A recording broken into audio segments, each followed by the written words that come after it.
দ্বাদশ সংসদ নির্বাচন সামনে রেখে ৬২ জেলায় নিয়োজিত করা হয়েছে সেনাবাহিনী। ৭ জানুয়ারি নির্বাচনকে সুষ্ঠু, নিরপেক্ষ ও শান্তিপূর্ণ করার লক্ষ্যে বুধবার থেকে নির্বাচন কমিশন ও স্থানীয় বেসামরিক প্রশাসনকে সহায়তা দেবে তারা।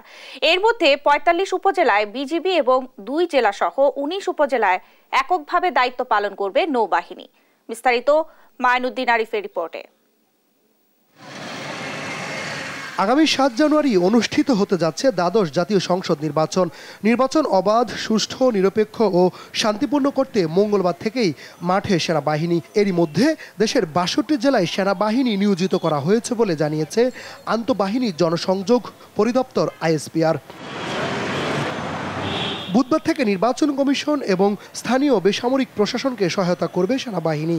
আর সমতলে সীমানাবর্তী ৪৫ উপজেলায় এককভাবে দায়িত্ব পালন করবে বিজিবি।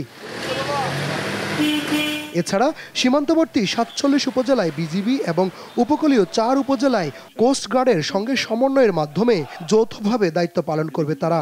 আমরা সবাই দৃঢ় প্রতিজ্ঞ যে আমাদেরকে যে নির্বাচন কমিশন থেকে যে দায়িত্ব দেওয়া হয়েছে সেটা আমরা সুষ্ঠুভাবে পালন করতে পারবো এবং আগামী ৭ই জানুয়ারি নির্বাচন আমরা সুষ্ঠুভাবে সম্পন্ন করতে পারবো।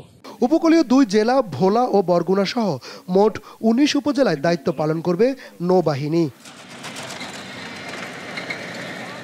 অন্যদিকে বাংলাদেশ বিমান বাহিনী হেলিকপ্টারে করে দুর্গম পার্বত্য অঞ্চলের ভোট কেন্দ্রগুলোয় প্রয়োজনীয় হেলিকপ্টার সহায়তা দেবে। এছাড়া জরুরি প্রয়োজনে নির্বাচনী সহায়তা দেওয়ার লক্ষ্যে বাংলাদেশ বিমান বাহিনীর প্রয়োজনীয় সংখ্যক হেলিকপ্টার প্রস্তুত রাখা হয়েছে।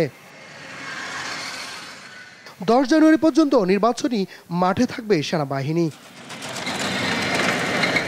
মাইনুদ্দিন আরিফ, দেশ টিভি, ঢাকা।